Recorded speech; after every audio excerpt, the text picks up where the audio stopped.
In a windowless conference room in Hanoi, beneath the weight of 30 years of war, a single sheet of paper sealed the fate of South Vietnam. This moment would determine whether decades of sacrifice, 2 million dead, a generation raised in tunnels, families scattered across a divided nation would culminate in victory or devastating defeat. For the soldiers about to receive these orders, failure meant not just military collapse, but the permanent division of their homeland, and the betrayal of every comrade who had died believing in reunification. The morning air in Hanoi hung thick with humidity as April 18, 1975 dawned over the Socialist Republic. Inside the dimly lit war room, senior Politburo members bent over maps scattered with red pins marking ARVN positions and blue arrows showing planned axes of advance. The smell of cigarette smoke and strong coffee, mixed with the musty odor of aging paper battle plans, revised countless times over the previous months. At exactly 9:30 a.m., the final decision crystallized into 4 typed words that would echo through history. Ho Chi Minh campaign approved. The order was breathtakingly audacious: capture Saigon within 2 weeks. Not 2 months, not even 2 seasons of careful preparation, but 14 days to end a war that had consumed Vietnam for 3 decades. General Văn Tiến Dũng, 54 years old with graying temples and eyes that had witnessed the siege of Dien Bien Phu, accepted command of what would become the largest military operation in Vietnamese history. Under his authority, 3 full PAVN corps, the 2nd, 3rd and 4th, plus independent divisions totaling over 150,000 battle-hardened troops. These weren't conscripts or militia. They were veterans who had survived American B-52 raids, Agent Orange, and years of jungle warfare that had forged them into perhaps the most experienced fighting force in Southeast Asia. But numbers alone wouldn't capture Saigon. Dung knew the final axis would run 60 to 80 kilometers through Xuân Lộc, Bien Hoa, and Thu Duc before striking into the city's heart. Every kilometer would be contested, every bridge would be demolished, every airport would be cratered by retreating ARVN forces desperate to deny the North Vietnamese any strategic advantage. The heat that morning already shimmered at 34 degrees Celsius, and it would only climb higher as the campaign progressed. In field camps scattered across the Central Highlands and along infiltration routes, political officers began their evening ritual of reading Ho Chi Minh's testament aloud to assembled troops. The words, written by their deceased leader 7 years earlier, carried the weight of prophecy. Our mountains will always be. Our rivers will always be. Our people will always be. The American invaders defeated. We will rebuild our land 10 times more beautiful. Some soldiers, moved by devotion that bordered on religious fervor, carefully cut strips of rice paper and copied the testament's key passages in their neat, precise handwriting. These they folded into tiny squares and sewed into the linings of their green uniforms over their hearts. If they died in the coming assault, Uncle Ho's final words would rest with them in unmarked graves. As darkness fell across the North Vietnamese positions, the machinery of war began its final inexorable turn. Radio operators, hunched over their equipment in makeshift bunkers, received new call signs that would change hourly during the campaign, a security measure born from bitter experience with American signals intelligence. But despite modern communication equipment, runners still prepared oiled packets containing handwritten orders, folded with military precision. Some truths were too sensitive for radio waves. In the pre-dawn hours, as temperatures finally dropped below 30 degrees for the first time in days, individual soldiers performed their private rituals of preparation. They tied sandal straps cut from old truck tires around their ankles, testing the knots that would carry them through rice paddies and city streets. They stuffed pockets with roasted rice, mixed with salt and shreds of dried fish rations that could sustain a fighter for days without cooking fires that might reveal positions to enemy spotters.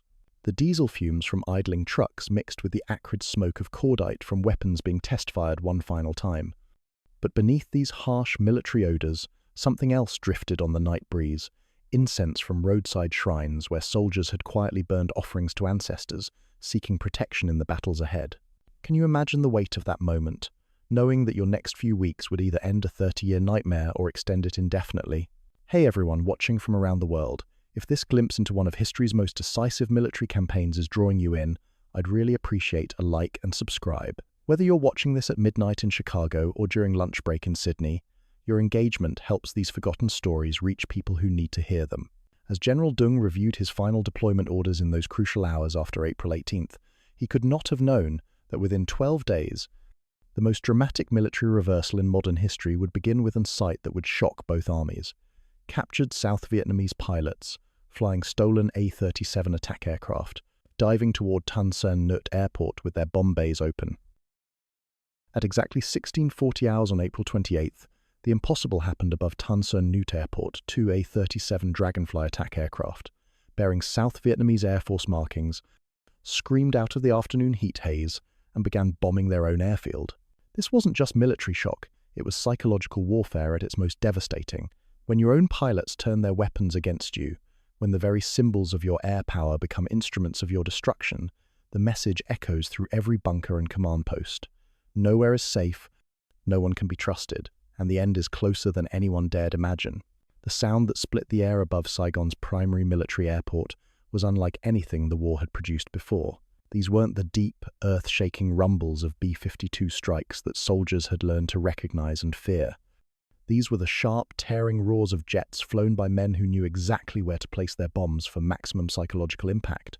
The ex-VNAF pilots, defectors who had somehow acquired these aircraft, dove with surgical precision toward runways, fuel farms, and aircraft revetments. Ground crews scattered like startled birds as the first bombs detonated, the acrid smell of aviation fuel mixed with cordite and burning rubber from destroyed aircraft tires. Shrapnel from exploding ordnance rang against metal hangar walls like deadly hail, while black smoke columns rose 300 meters into the sweltering afternoon sky. Both ARVN defenders and attacking PAVN forces watched in stunned silence as South Vietnam's Air Force literally attacked itself. But this aerial drama was merely the opening note of a symphony of destruction that had been months in the orchestrating. Far from the blazing runways of Tân Sơn Nhứt, General Dung's artillery commanders had spent weeks positioning the largest concentration of heavy guns ever assembled in Southeast Asia. Corps-sized artillery groupings over 300 tubes of 130 mm 46 field guns and 122 mm rocket launchers had been secretly moved into positions surrounding Saigon like the spokes of a deadly wheel. The logistics alone defied comprehension. Each 130 mm shell weighed over 33 kilograms. A single sustained barrage consumed more ammunition than some entire ARVN divisions possessed in their armories. Yet here, hidden in rubber plantations and behind carefully constructed earthworks, battery after battery of heavy artillery waited with thousands of rounds already pre-positioned and fused. The mission was brutally simple: smash every airfield, crater every major bridge, and sever every escape route that might allow ARVN forces to establish defensive lines outside the city. This wasn't precision bombing aimed at military targets. This was urban warfare preparation on a scale that would have impressed Soviet planners during the siege of Berlin. Meanwhile, the 203rd Tank Brigade had spent the final weeks of April conducting what military historians would later call swamp trials, testing whether their T-54 and T-59 main battle tanks could navigate the flooded rice paddies and canal networks that surrounded Saigon. The answer, discovered through countless hours of mud-caked training, was cautiously optimistic. While the heavy tanks would stick to elevated roads and drained fields, lighter PT-76 amphibious tanks could scout through the canal systems that crisscrossed the Mekong Delta approaches. Tank crews developed techniques that would have been considered impossible just months earlier. They learned to ford streams using snorkels improvised from truck exhaust pipes. They practiced night navigation through flooded paddies using compass bearings alone, since periscope vision was limited to mere meters in the pre-dawn darkness.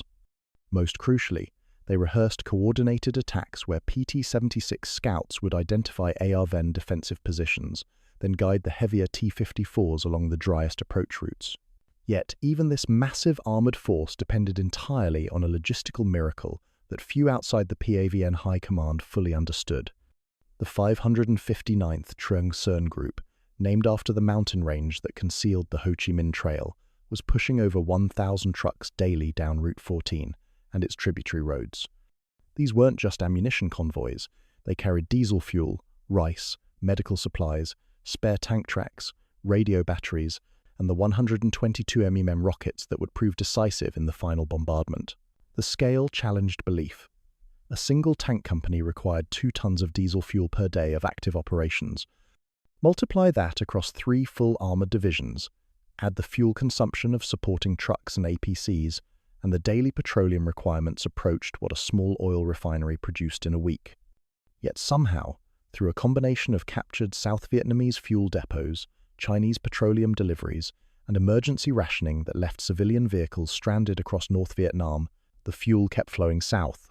In hidden workshops, scattered throughout the jungle approaches to Saigon, specialists from Doan 10, the PAVN's elite sapper units practiced techniques that would have impressed demolition experts from any army in the world. Using precise wooden mock-ups of Saigon's major bridges, these engineers rehearsed placement of explosive charges with stopwatch precision. Every man knew exactly which girder to target, how much C4 to use, and how many seconds the fuses should burn. But they practiced more than just destruction. Some teams trained to capture bridges intact, timing their movements to neutralize ARVN demolition teams before the charges could detonate. Others rehearsed underwater approaches, swimming in the brackish waters of practice canals until they could fix demolition cables by touch alone, guided only by the distinctive smell of the Saigon River's tidal flow. The human cost of this preparation rarely appeared in official reports, but it marked every soldier's face with exhaustion that went beyond simple fatigue. In pre-dawn hours, as temperatures finally dropped below 32 degrees Celsius, troops performed countless small rituals of readiness.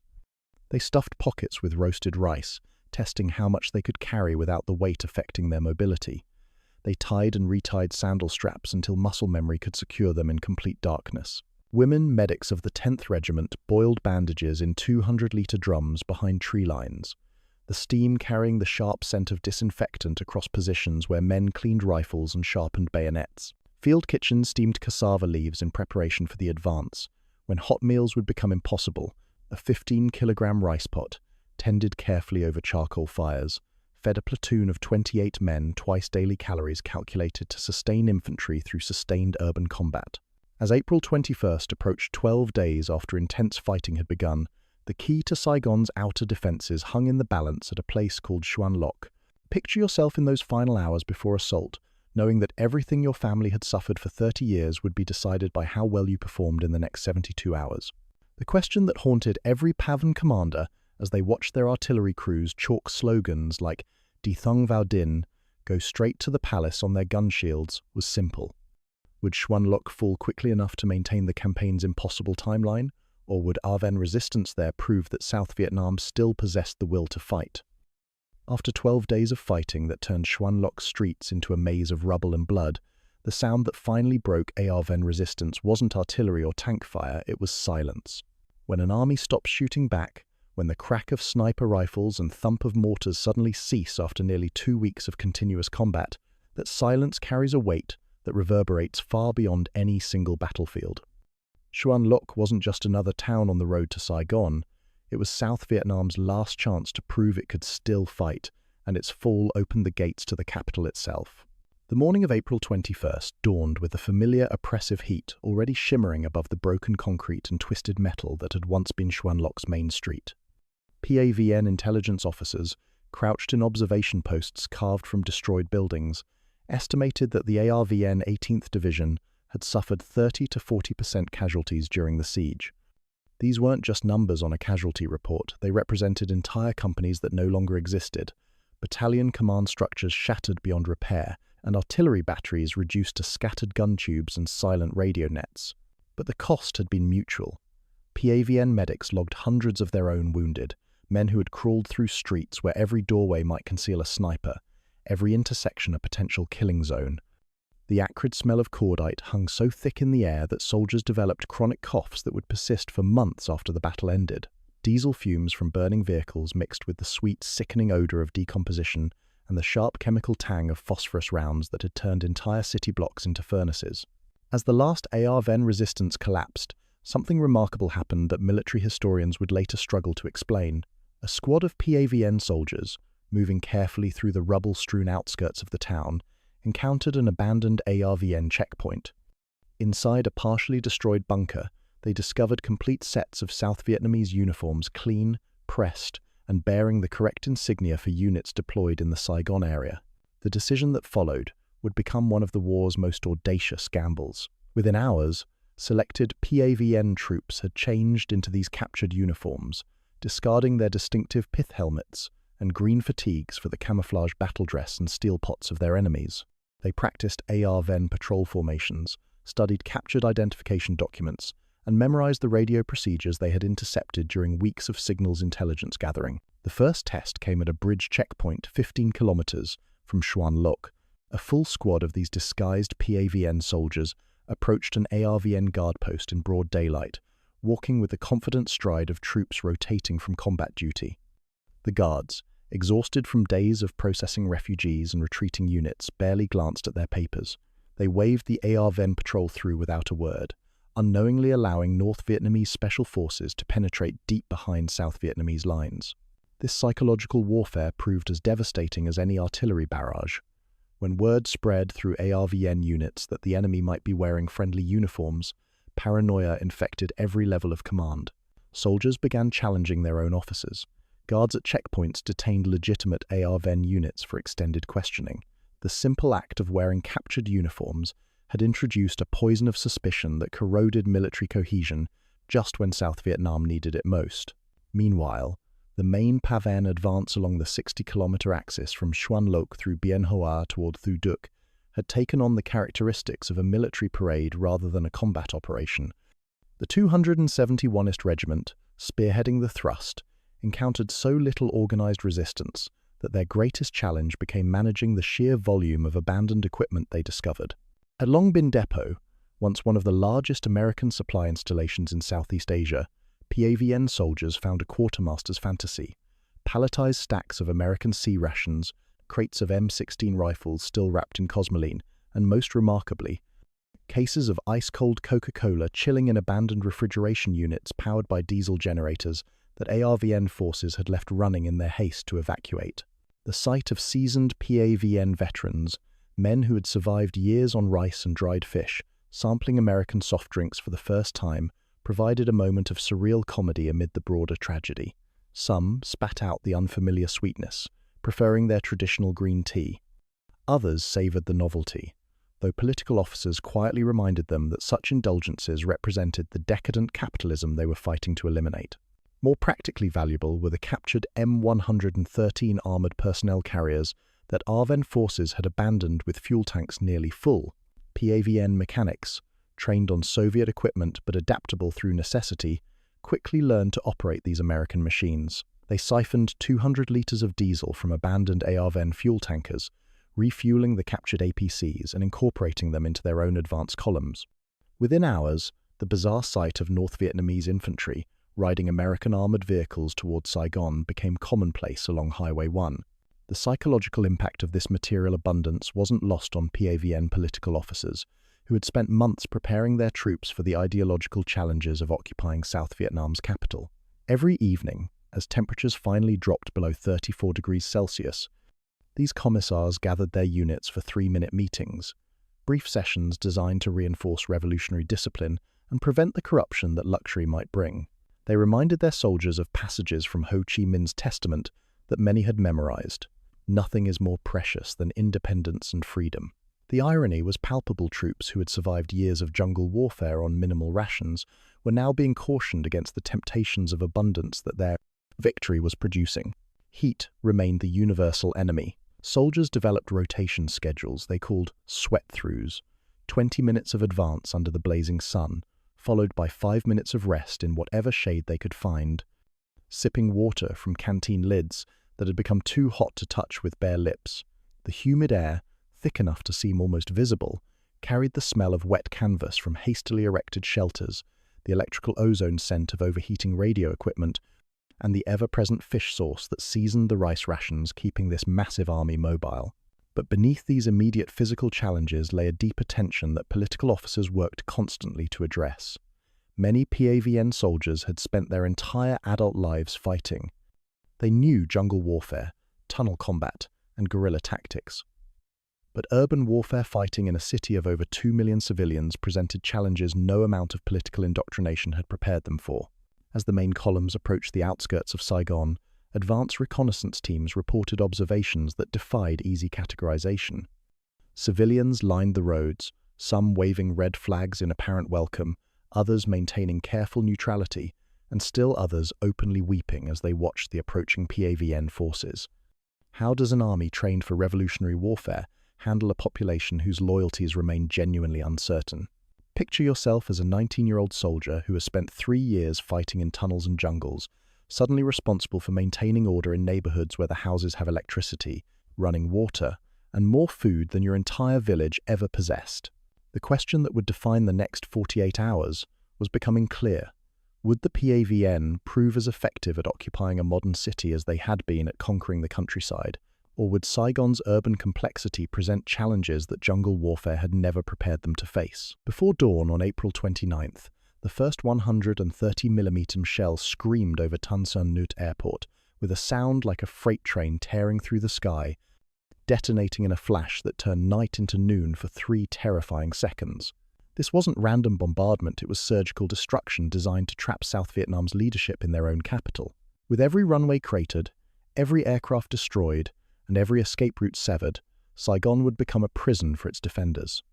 The final phase of the Ho Chi Minh campaign had begun, and there would be no retreat, no evacuation, no last-minute reprieve from what was coming.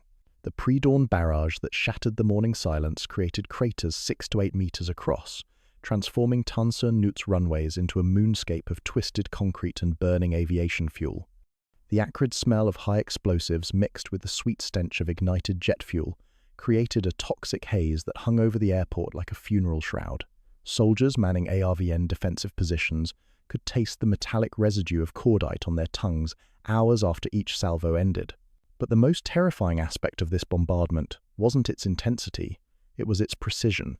PAVN artillery observers, positioned in carefully surveyed locations around Saigon's perimeter, had spent weeks calculating exact firing solutions for every critical target. They knew which hangars contained fuel, which runways could accommodate transport aircraft, and which control towers coordinated evacuation flights. Each shell was aimed not just to destroy, but to eliminate specific capabilities that might allow organized resistance to continue. As the artillery pounded Saigon's primary airport, a different kind of mechanical precision was unfolding along the approaches to the city. PAVN engineers had worked through the night to repair the Saigon Bridge, whose central span ARVN demolition teams had blown in a desperate attempt to slow the advance. Using Bailey Bridge panels, portable steel sections originally designed by British engineers during World War II, they restored the crossing in less than 6 hours. The sound of steel against steel rang across the water as work crews positioned the prefabricated sections with millimeter precision. Welding torches hissed and sparked in the humid darkness, their blue-white flames reflecting off the brackish river water below. By 10 o'clock that morning, T-54 tanks were rumbling across the repaired span, their steel tracks clanging against the Bailey panels in a mechanical drumbeat that announced the final phase of Saigon's encirclement. Simultaneously, the PAVN 10th Division was securing Newport, the Tan Cang docks that served as Saigon's primary port facility. The capture yielded an unexpected bounty: tugboats still tied to their moorings, fuel barges loaded with diesel, and over 500 tons of rice stored in waterproof warehouses.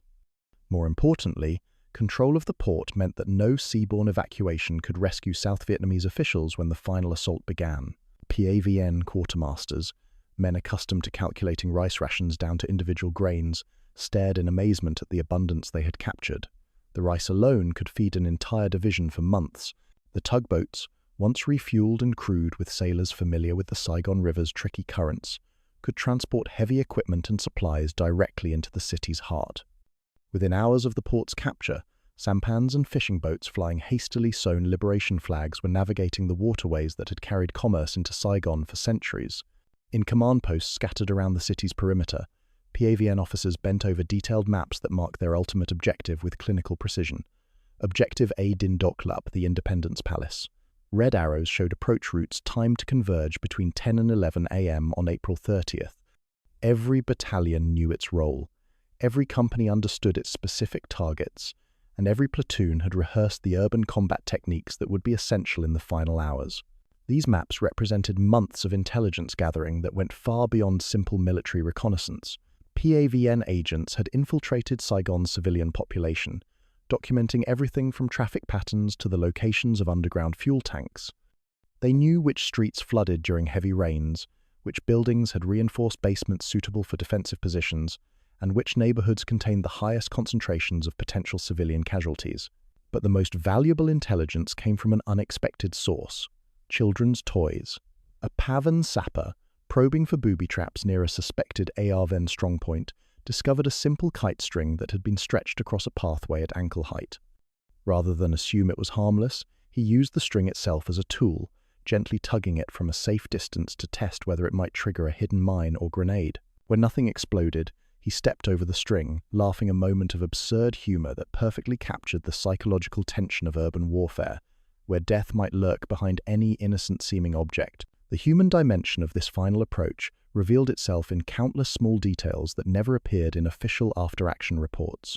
Inside commandeered buses that had been pressed into service as troop transports, the air hung thick with the smell of wet canvas from hastily installed camouflage netting, the electrical ozone of overheating radio equipment, and the ever-present fish sauce that flavored the rice rations keeping this massive army fed. Soldiers, crammed shoulder to shoulder on seats designed for civilians, maintained their weapons across their knees, while political officers moved through the aisles, distributing ammunition and offering quiet words of encouragement. The psychological preparation proved as important as the material. Throughout the night of April 29th, PAVN anti-aircraft units had positioned themselves in carefully surveyed locations around the city's approaches. Teams manning 12.7mm and 14.5mm heavy machine guns, along with the fearsome ZSU-57-2 self-propelled anti-aircraft guns, created overlapping fields of fire that would make helicopter evacuation suicidal for anyone attempting to flee the capital. These gunners, many veterans of years of combat against American air power, had developed techniques that bordered on the supernatural. They could track CH-53 heavy helicopters by sound alone, distinguishing the distinctive whop-whop-whop of rotor blades from the higher-pitched whine of jet engines. Some claimed they could identify specific aircraft types in complete darkness, using only the acoustic signatures they had memorized during countless nights of combat. The civilian population's reaction defied easy categorization. Some lined the roads, wearing white shirts and waving red flags hastily sewn from available fabric. Genuine welcome or desperate self-preservation, it was impossible to determine. Others scavenged fuel from abandoned cars, preparing for the shortages that urban warfare inevitably brought. The smell of durian fruit and gasoline created a distinctive odor that would forever remind veterans of this particular campaign. As midnight approached on April 29th, bringing April 30th and the final assault within hours, a strange atmospheric phenomenon added drama to an already tense situation.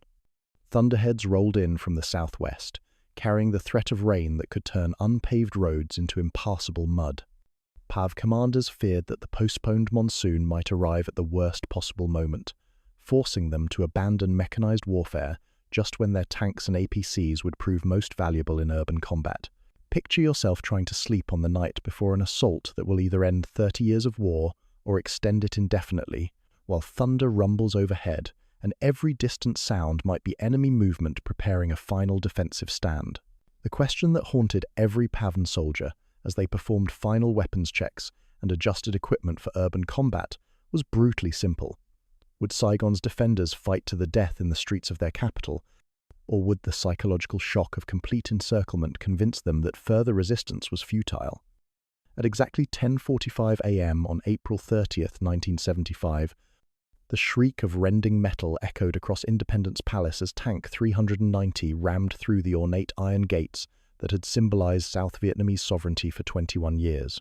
This wasn't just the breach of a government building, it was the physical destruction of an idea. Those gates had welcomed presidents and diplomats, had been photographed by journalists documenting the rise and fall of the Saigon government, and had stood as the final barrier between the old Vietnam and whatever would come next. When they crumpled under 36 tons of Soviet steel, the sound marked the precise moment when one nation died and another was born. The morning had begun with an almost surreal quality that defied the gravity of what was unfolding. Inside Independence Palace, typewriters continued clacking inside offices as secretaries and clerks maintained the bureaucratic rituals that had sustained them through years of war. The sound of these machines, keys striking paper, carriages returning with mechanical precision, provided a strangely normal backdrop to the collapse of a government. Colonel Bui Tin, moving through the palace corridors around 11:30 a.m., would later recall the cognitive dissonance of hearing these familiar office sounds while knowing that PAVN tanks were literally at the gates. Telephones still rang in empty offices. Air conditioning units hummed in conference rooms where no conferences would ever again be held. The institutional machinery of South Vietnam continued functioning even as the state itself ceased to exist. But the morning's strangest moment had occurred 25 minutes earlier, when President Duong Văn Minh's voice crackled over Radio Saigon at approximately 10:24 a.m. His announcement was brief, formal, and devastating. South Vietnam surrendered unconditionally to the Provisional Revolutionary Government. Yet, in the fog of urban warfare, many PAVN units never heard this broadcast. They continued fighting against an enemy that had already capitulated, attacking positions defended by soldiers who no longer had a country to defend. The confusion created surreal scenes throughout Saigon. At checkpoints, ARVN soldiers laid down their weapons while their officers tried desperately to reach higher command for clarification. Some units simply melted away, individual soldiers discarding uniforms and blending into the civilian population. Others maintained defensive positions, either because they hadn't received surrender orders or because they chose to ignore them. Tank 843 had actually reached the palace gates first, its commander hesitating for crucial seconds as he studied the ornate metalwork that blocked his path. These weren't simple military barriers, they were decorative masterpieces crafted by French artisans decades earlier, incorporating flowing curves and delicate flourishes that seemed to mock the brutal functionality of modern warfare. The hesitation cost him the honor of being first through the gates, as Tank 390 accelerated past and slammed into the ironwork with mechanical indifference to its artistic value. The sound iron shrieking against iron, metal tearing and twisting under irresistible force carried across the palace grounds like a death scream. Civilians watching from nearby buildings would later describe it as the most terrible noise they had ever heard, not because of its volume but because of what it represented. These gates had opened to welcome American advisors, French diplomats, and South Vietnamese presidents. Now they were being destroyed by tanks bearing the Red Star of North Vietnam. Within minutes of the gate's destruction, PAVN infantry poured through the breach in formations that reflected years of urban warfare training. They moved in short rushes, covering each other as they advanced across the palace grounds, their weapons trained on windows and doorways that might conceal final pockets of resistance. The heat was already building toward another scorching afternoon, and sweat stained their green uniforms as they jogged across manicured lawns that had never before felt the weight of combat boots. The palace itself presented challenges that no amount of training could have fully prepared them for. Unlike the jungle bunkers and village fortifications they had spent years learning to assault, this building was a maze of marble corridors, carpeted offices, and ceremonial chambers whose purposes remained mysterious to soldiers raised in rural villages. Some rooms contained equipment they couldn't identify, telephones with multiple lines, air conditioning units that hummed with unfamiliar efficiency, and office furniture, upholstered in materials more luxurious than anything they had ever touched. One private, overwhelmed by the opulence surrounding him, impulsively pocketed a brass doorknob from what appeared to be a conference room. The weight of it, solid metal, crafted with precision that rural Vietnam rarely saw, seemed to represent everything this war had been fought to change. But when he sheepishly showed his prize to his commissar, the political officer's sharp reprimand reminded him that Liberation Army soldiers were not looters. The doorknob was quietly returned, though not before serving as a teaching moment about revolutionary discipline. Perhaps the most surreal discovery came when a patrol entered a palace ballroom and found it filled with ornate bird cages, each containing exotic species that chirped and sang with apparent indifference to the artillery thunder still echoing outside. The incongruity was so complete, these delicate creatures surrounded by the instruments of war, that several soldiers stopped to listen, momentarily mesmerized by sounds that had nothing to do with combat. One canary's clear, sweet song provided a moment of beauty in the midst of destruction that would haunt veterans' memories for decades. The surrender announcement had created its own form of chaos throughout Saigon. Refugee flows, which had been heading away from the city for weeks, suddenly reversed as families attempted to return to homes they had abandoned. Some traveled by overcrowded fishing boats from Vung Tau, where they had sought temporary refuge from the fighting. Others simply walked along highways clogged with abandoned vehicles, carrying possessions in improvised bundles and hoping to reach their neighborhoods before order completely collapsed. PAVN patrols, tasked with maintaining security during this transition, found themselves dealing with situations no military manual had addressed. They removed over 2,000 booby traps in 72 hours, mostly crude grenade-on-string devices that retreating ARVN forces had rigged in stairwells and doorways.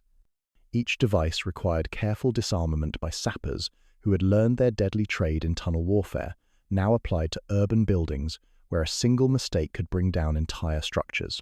The smell inside captured American M113 armored personnel carriers, hot rubber, industrial bleach, and the sour odor of vomit from seasick soldiers lingered, despite repeated washing with whatever cleaning supplies the advancing army could locate. These vehicles, designed for American soldiers in a different kind of war, now carried PAVN troops through streets their builders had never imagined them traversing. As afternoon heat built toward another 36-degree day, the question of what came next began pressing against the euphoria of victory. Political education teams were already setting up film projectors in schoolyards, preparing to screen documentaries about land reform and national reunification. But the audiences they faced would be unlike any they had addressed before urban populations whose relationship with communist ideology remained genuinely uncertain. Picture yourself as a political officer, trained to inspire peasants fighting for their ancestral land, suddenly responsible for explaining revolutionary principles to city dwellers whose primary concerns involve electricity, running water, and jobs in an economy you barely understand. The moment that would define the next phase of Vietnamese history came when Captain Bui Quang Thuân climbed to the palace's highest balcony, unfurled the liberation flag red and blue with a golden star, and let it snap in the humid breeze above a city that was still learning what surrender actually meant. By 6 p.m. on April 30th, as the liberation flag snapped above Independence Palace in the evening breeze, a PAVN commander faced a problem no military academy had prepared him for: how to prevent his own soldiers from destroying the victory they had just won. This wasn't about enemy resistance that had effectively ended with the surrender broadcast 6 hours earlier. This was about something far more dangerous to revolutionary armies: the moment when disciplined soldiers, intoxicated by victory and surrounded by unprecedented abundance, must choose between personal enrichment and political principle. The next 72 hours would determine whether the Ho Chi Minh campaign would be remembered as a military triumph or a moral catastrophe. General Dung's first order after the palace fell was brutally simple: strict non-looting policies, enforced immediately, with public criticism sessions for violators within 24 hours. The directive reflected hard-earned wisdom from previous campaigns, where undisciplined troops had alienated the very populations they claimed to liberate. But implementing such policies among men who had survived years of jungle warfare, who had watched their comrades die for a cause that now seemed victorious, required leadership skills that went beyond mere military command. The temptations were overwhelming and immediate. PAVN quartermasters conducting preliminary inventories reported capturing over 100,000 small arms M16 assault rifles, CAR-15 carbines, and Browning pistols, whose mechanisms were more sophisticated than anything most soldiers had ever handled. These weapons represented not just military equipment, but symbols of technological superiority that had defined American military advantage throughout the war. For men armed with aging AK-47s and ammunition rationed by the round, the abundance seemed almost mythical. Yet the captured weapons were merely the beginning of a material cornucopia that defied comprehension. Warehouse after warehouse contained supplies that individual PAVN units had never possessed in such quantities: medical supplies, radio equipment, vehicle spare parts, and food ranging from American sea rations to captured South Vietnamese rice stores. The 230 Tuond group, securing the Na Bear fuel farms, discovered refined petroleum products whose octane ratings had to be carefully measured to prevent engine damage in T-54 tanks designed for lower-grade Soviet fuel. The psychological challenge of abundance manifested in countless small incidents that tested revolutionary discipline. A company commander discovered his men had acquired their first fresh baguettes in months white bread, with a texture and flavor completely unlike the coarse military rations that had sustained them through years of combat. The soldiers traded 2 canned American MRE meals for 10 loaves, savoring bread that seemed to represent everything the war had been fought to achieve: abundance, sophistication, and civilian normalcy. But abundance created administrative nightmares that revealed the gap between revolutionary theory and urban reality. Units bivouacked in half-collapsed villas found themselves hanging hammocks from stair railings and chandelier fixtures, sleeping in rooms whose purposes they couldn't identify. Some buildings contained multiple bathrooms with hot running water, a luxury so foreign to soldiers raised in villages without electricity that they required instruction in basic plumbing operation. The smell inside these captured buildings told the story of cultural collision in olfactory terms. The sterile scent of air conditioning mixed with the organic odors of soldiers who had lived outdoors for months. Perfumes and colognes left behind by fleeing officials created strange atmospheric layers above the familiar military smells of gun oil, wet canvas, and the fish sauce that seasoned every meal. Some rooms retained the lingering aroma of expensive cigarettes and Western cologne scents that would forever remind veterans of their first encounters with urban luxury. Medical triage revealed the human cost of victory in statistics that never appeared in triumphant propaganda. Field hospitals ran systematic classification systems: red cases requiring treatment within 30 minutes, yellow cases stable for 2 hours, and black cases beyond medical help, but comforted with tea and fans in the crushing heat. A single medic logged 37 shrapnel casualties on April 29th alone, with morphine rationed exclusively for chest wounds and femur fractures, pain management decisions that would haunt medical personnel for years. The administrative challenges of occupation proved as complex as the military problems of conquest.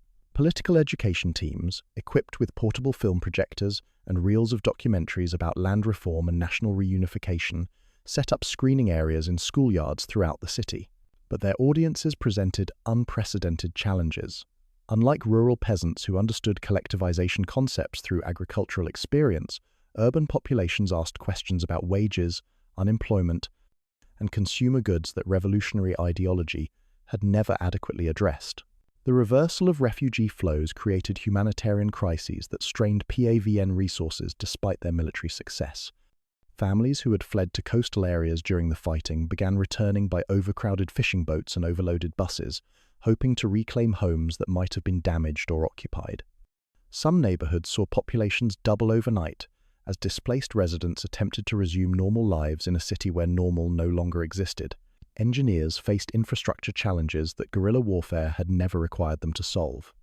They cleared unexploded 500-pound bombs near Tân Sơn Nhứt, using 30-meter ropes and hooks techniques adequate for jungle warfare, but inadequate for urban areas, where a single mistake could destroy city blocks. They repaired 20-plus canal cuts using pontoon bridges, but discovered that average tank crossing times of 4 minutes created traffic bottlenecks when entire armored divisions needed to move through a city designed for civilian traffic. The capture of the national radio station created propaganda opportunities, tinged with human drama that no scriptwriter could have invented. The PAVN 6th Regiment found announcers still at their posts, professional broadcasters who read surrender statements with voices trembling from emotion rather than fear. These men and women had spent years reporting American bombing raids and ARVN casualty figures. Now they announced the end of the war they had covered for so long. Civilian reactions defied simple categorization. In Chur Learn, Chinese Vietnamese shopkeepers began reopening businesses by May 2nd, posting prices in both dong and gold tails, economic pragmatism that transcended political ideology. Some families had slept on rooftops during the final battles, seeking relief from 32-degree nighttime temperatures, while soot from burning fuel depots fell like soft snow across entire neighborhoods. But perhaps the most revealing insight into PAVN character came through an incident that perfectly captured revolutionary discipline. A commander, frustrated by artillery noise that made tactical communications impossible, ordered complete silence along an entire boulevard. Within minutes, the street quieted enough that soldiers could hear geckos clicking on building walls, a moment of natural beauty amid urban warfare that reminded everyone why they had fought for 30 years to reach this point. Picture yourself responsible for maintaining military discipline among men who have just achieved the impossible, knowing that their behavior in the next few days will determine whether history remembers them as liberators or conquerors. The question facing every PAVN officer, as darkness fell on April 30th, was whether their revolution could survive success or whether victory would prove more corrupting than the years of sacrifice that had made it possible. On May 3rd, when the first real rain in weeks finally broke over Saigon, the streets began to steam with a mixture of water, dust, and 30 years of accumulated grief. This wasn't just weather. It was the moment when adrenaline fades and reality sets in, when warriors who had spent their entire adult lives preparing for victory suddenly faced the infinitely more complex challenge of defining what victory actually meant. The transition from destroying an old world to building a new one would test every principle they had fought to establish, and many would discover that winning a war was easier than winning the peace that followed. The rain, when it finally came, struck the superheated pavement with the violence of tropical downpours that transformed dust into steam and filled the air with the mixed scents of wet clay, lingering cordite, and the organic decay that accumulates in any city during wartime. Soldiers who had prayed for relief from the crushing heat discovered that rain brought its own miseries, equipment that rusted overnight, uniforms that never dried completely, and the constant challenge of maintaining weapons in humidity that approached 100%. But the physical discomfort paled beside the emotional reckoning that rain seemed to trigger. Men who had suppressed homesickness for years, who had maintained iron discipline through jungle campaigns and urban warfare, found themselves overwhelmed by simple sounds: water dripping from roof tiles, the splash of puddles forming in shell craters, and the distinctive patter that reminded them of monsoons in villages they hadn't seen since childhood. The morning ritual that emerged during those early days of May revealed the strange normalcy that follows catastrophic change. At exactly 6 a.m., loudspeakers mounted on captured military vehicles began broadcasting Giai Phong Miền Nam, Liberation of the South, the anthem that had sustained PAVN troops through years of combat. But now, instead of inspiring soldiers preparing for battle, it served as a wake-up call for men learning to be administrators, police officers, and civil servants in a city they barely understood. Some soldiers hummed along off-key, their voices carrying the emotional weight of victory mixed with exhaustion. Others listened in silence, perhaps wondering whether the melody that had meant everything during wartime would retain its power during the more mundane challenges of peacetime governance.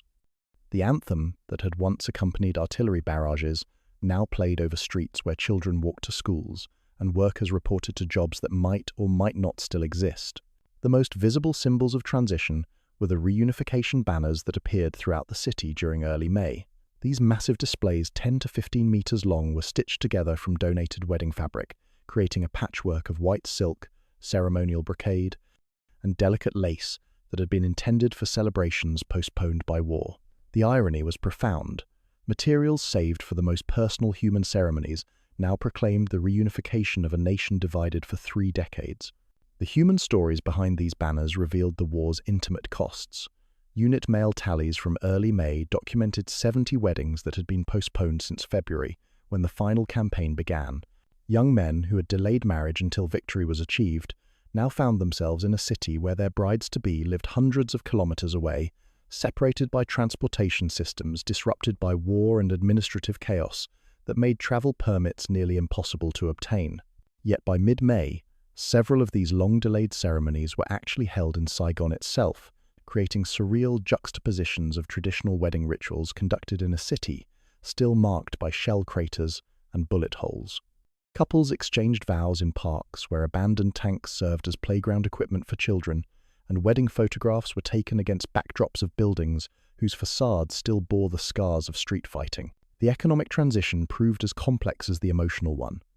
A simple transaction that occurred during those early days captured the strangeness of victory's aftermath. A young boy, perhaps 8 years old, approached a PAVN lieutenant and offered him lotus seeds, traditional snacks sold by children throughout Vietnam.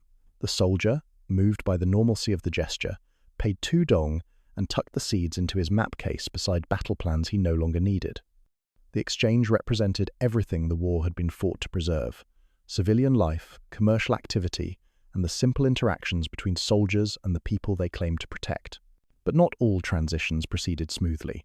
Field courts, established to maintain discipline during the occupation's early days, processed 12 looting cases in the first week alone. The punishments, public apologies, and labor duty reflected revolutionary principles that prioritized education over retribution.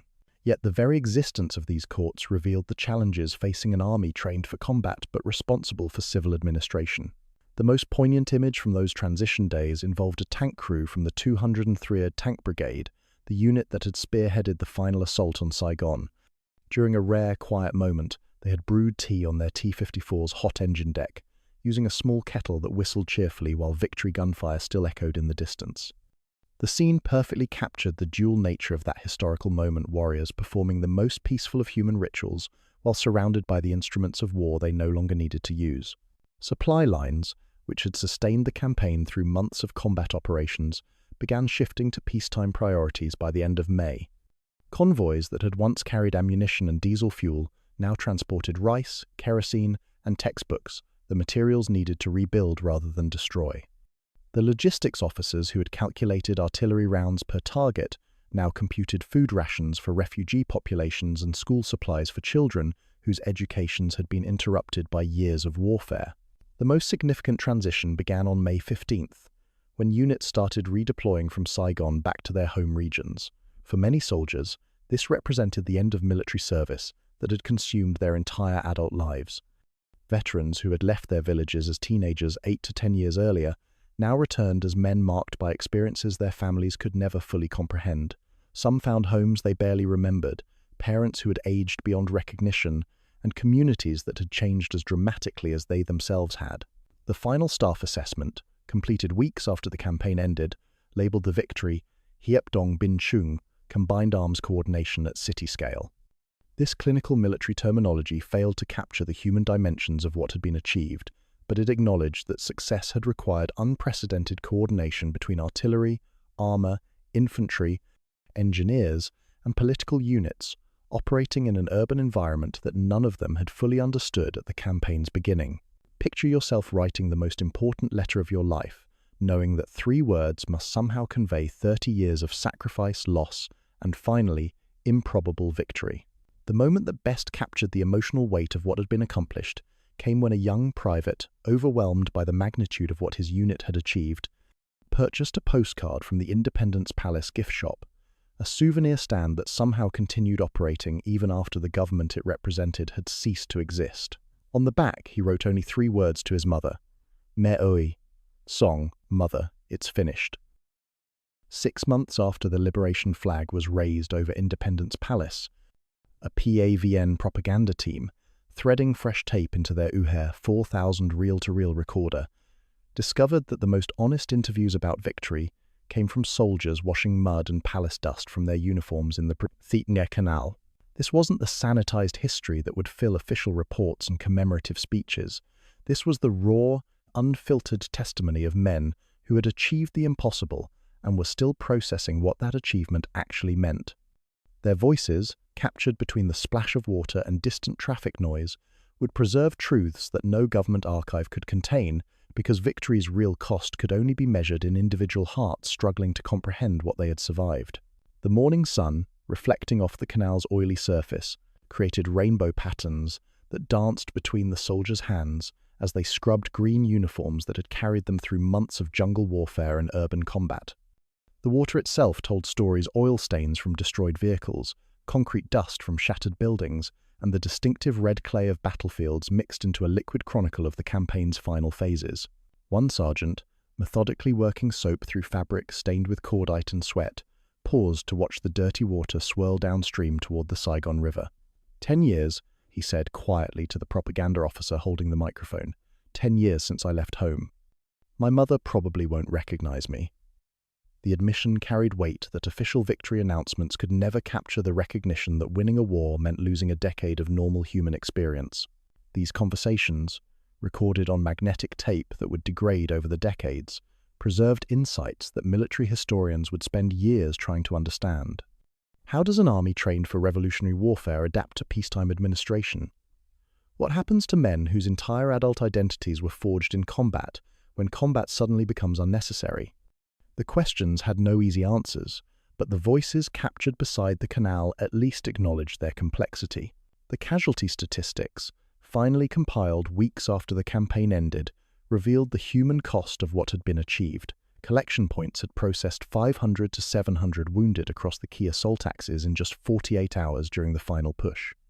These numbers, clinical in their precision, represented individual stories of pain, survival, and loss that would echo through Vietnamese families for generations. But the psychological casualties defied statistical analysis.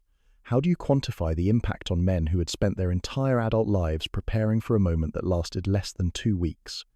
Veterans described a strange emptiness that followed victory's euphoria, the discovery that achieving your life's purpose doesn't automatically provide you with a new purpose to replace it. The combined PAVN and PLAF strength that had converged on Saigon, over 150,000 troops by April 29th and 30th, represented the largest concentration of Vietnamese military forces in history. Yet, within months of victory, this massive army was dispersing back to villages and regions that many soldiers hadn't seen for nearly a decade. The homecomings proved as complex as the warfare that had preceded them. Some veterans found their villages transformed beyond recognition. Parents had aged into elderly strangers.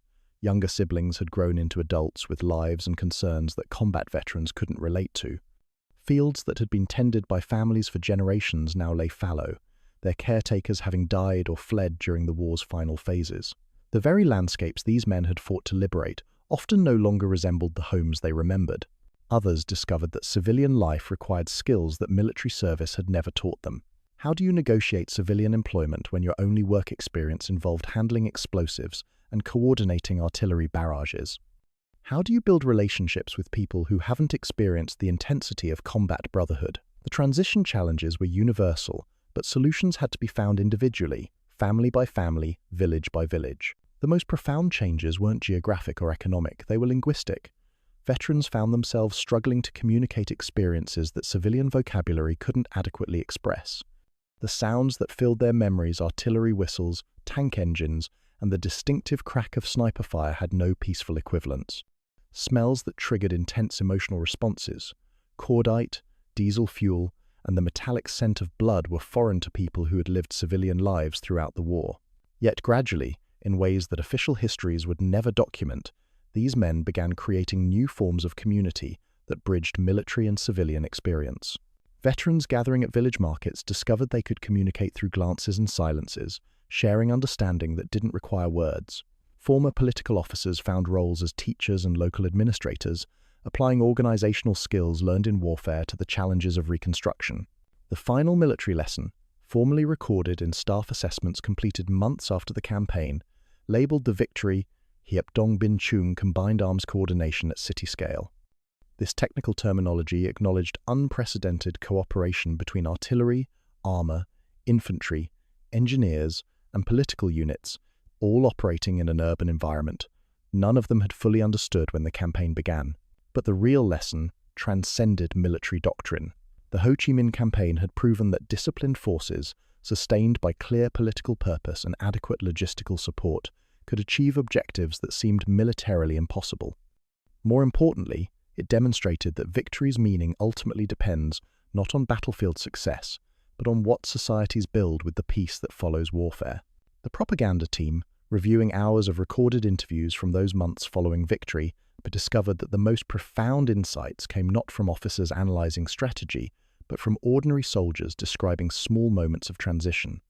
A tank gunner learning to drive civilian vehicles, a sapper teaching village children to avoid unexploded ordnance, a medic applying battlefield trauma skills to peacetime medical practice. These individual adaptations, multiplied across thousands of veterans, would shape Vietnam's reconstruction in ways that central planning could never anticipate. The discipline, organizational skills, and problem-solving abilities that had won the war would now be applied to challenges that no military manual had addressed: rebuilding infrastructure, establishing civilian administration, and creating economic systems capable of supporting reunified Vietnam. Picture yourself as one of those soldiers washing uniforms in the canal, knowing that the hardest part of your mission, learning to live without a mission, was just beginning. The image that best captures both the triumph and uncertainty of that historical moment came from a single photograph taken during those transition weeks. A former PAVN artillery officer, still wearing his faded green uniform, teaching his young son to ride a bicycle on the grounds of Independence Palace. Behind them, the liberation flag snapped in the humid breeze above a building that was becoming a museum of a war that had finally, improbably, impossibly come to an end. The wheel, spinning freely for the first time in 30 years, carried Vietnam toward a future that none of the campaign's planners had been able to envision, because victory, they discovered, was not an end, but a beginning.